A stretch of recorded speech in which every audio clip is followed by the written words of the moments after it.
Morning बच्चों। आज 10वीं की हिंदी में देखते हैं अपनी अपनी बीमारी।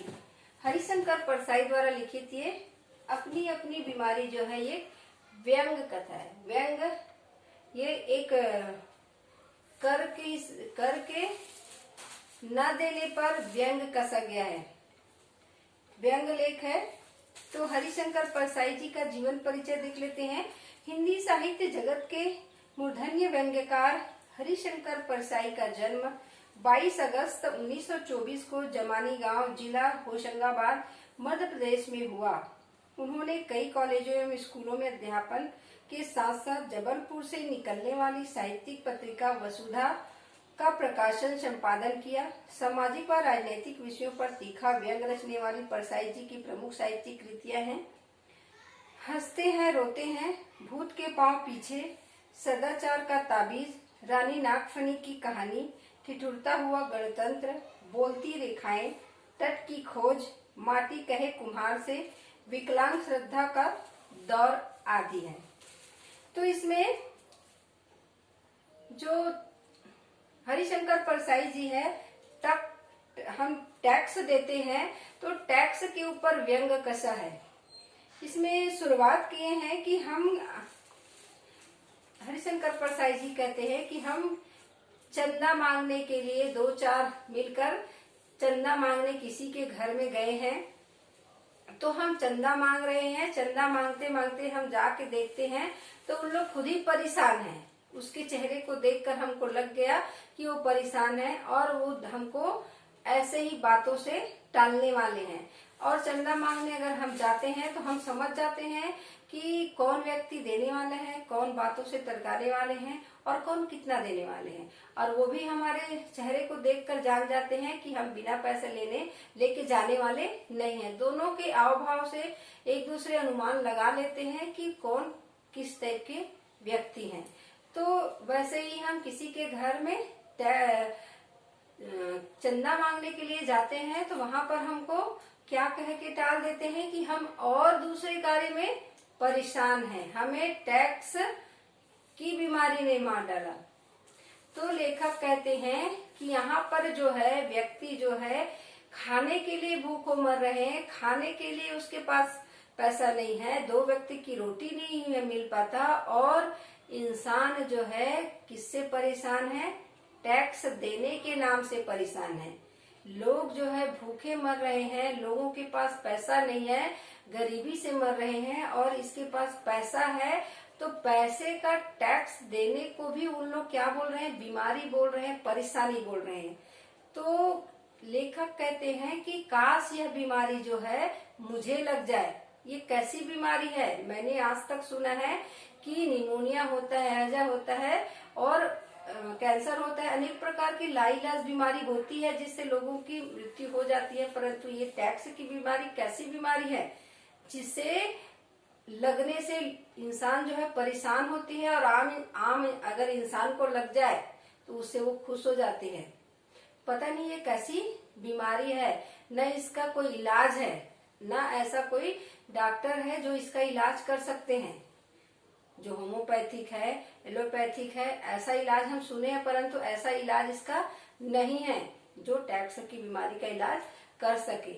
लेखक कहते हैं कि काश यह बीमारी मुझे भी लग जाए, मेरे पास भी पैसा आए, लोग कहे कि कहते हैं यहाँ पर लेखक, मुझे उनसे ईर्ष्या हुई, मैं उन जैसा ही बीमार होना चाहता हूँ, उनकी तरह ही मरना चाहता हूँ।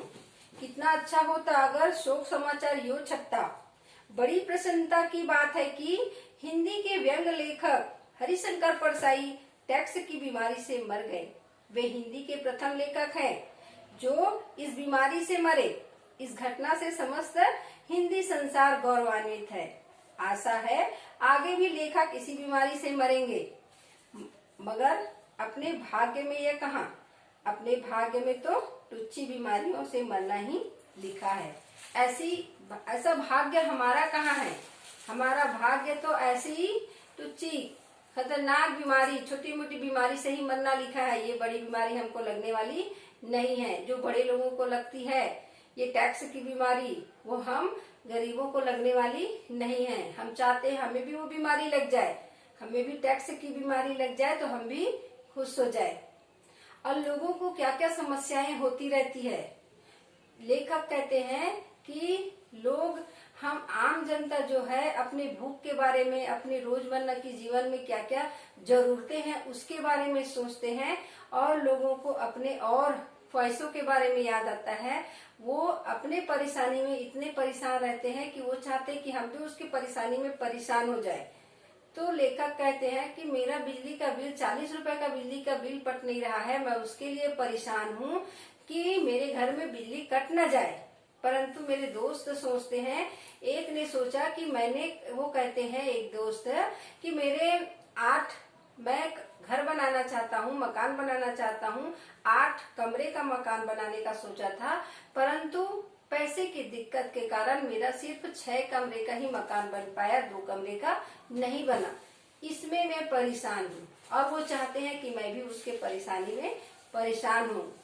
और मेरी परेशानी क्या है कि मैं 40 रुपए का बिजली का बिल नहीं भर पा रहा हूँ। दूसरा मेरा दोस्त है, वो कहता है कि मेरे यहाँ जो है मशीन है, एक मशीन जो है टाइपिंग का मशीन है, तो उसको मैं ना रख के उसके बढ़ाने के लिए मोनो मशीन का मैं मशीन रखना चाहता हूँ, परंतु वो नहीं हो पा रहा है, उससे दुखी है उसमें काम नहीं चल रहा है, परंतु मुझे भी उसमें दुखी होने के लिए कहता है। एक जो है जो पेपर बुक छापता है, बुक बेचता है, वो कहता है कि हर साल मैं 500 बुक में बेचता था, अब सिर्फ 400 का बुक बिक रहा है, तो एक पूरा 50 और 40 में अंतर है। तो कितना है? 10 का अंतर है। और मेरी 100 बुक ये खुद छाप के उसका पैसा मुझे ऐसे टालता है जैसे मैं व्यंग कर रहा हूँ, और मुझे नहीं देता है उसका पैसा। आजकल में टालता रहता है और इतना उसको सिर्फ थोड़ा सा ही उसको घाटा हुआ है, उस पर भी वो क्या कहता है, बहुत दुखी हूँ। तो लोगों के दुखी होने का जरिया देखो कि लोग खाने के लिए पैसे नहीं है लोगों के पास, जीवन में इतनी कठिनाई है, इतनी बर्बस्ता, इतनी दुखी है, और लोग जो है अपने बहुत सारा बड़ा बड़ा काम, छोटा सा काम नहीं होता उसमें दुखी होते हैं। तो इस प्रकार से लेखक कहते हैं कि ऐसा बीमारी अगर मुझे हो जाए तो मैं शान से मर सकता हूँ। जो टैक्स की बीमारी उसको लगा है, काश वो टैक्स की बीमारी मुझे लग जाए तो मैं यह जीवन जीऊं। तो कह रहे हैं कि टैक्स की बीमारी जो है बड़े बड़े व्यक्ति को लगता है, उतना पैसा होने के बाद भी टैक्स देने में उसको परेशानी हो रही है। और ऐसे लोगों को देखो जो भूखे मर रहे हैं, तो पैसा होने के बाद भी उसको थोड़ा सा हिस्सा देने में इतनी तकलीफ हो रही है, तो गरीबों को कितनी तकलीफ होती होगी। ये ना सोचते हुए वो अपने बारे में भी इतना चिंता रहता है उनको।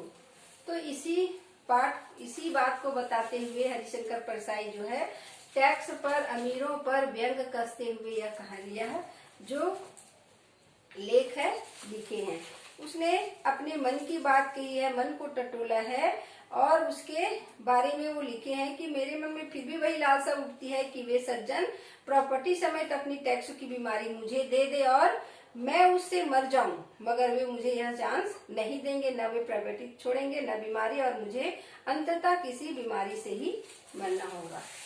अमीर व्यक्ति ना अपनी समस्या छोड़ेंगे, ना पैसा छोड़ेंगे, और अपनी समस्या बोलेंगे बस, और किसी की मदद नहीं करेंगे। ठीक है, धन्यवाद।